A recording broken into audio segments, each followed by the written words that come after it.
Ang mga kupunan ni Christian Araneta at ni Tanong Saksimsey ay hindi nagaksaya na ng oras para magkasundo ng isang deal. Kinumpirma ng boxing scene na ang mga nabanggit na mga boksingero ay nakatakdang magharap ngayong June 19 sa Tokyo, Japan. Ang bakanting International Boxing Federation Junior Flyweight Title Fight ay nakabinbin ang mga pinirmahang kontrata na ibabalik sa New Jersey-based na sanctioning body.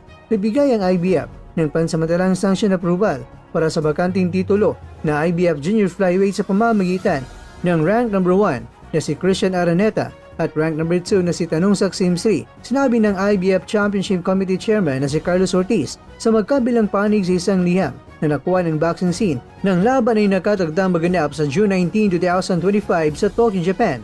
Ang formal sanctions ng laban ay bibigay sa sandaling matanggap ng IBF ang mga pinirmang kontrata para sa laban na ito. Ang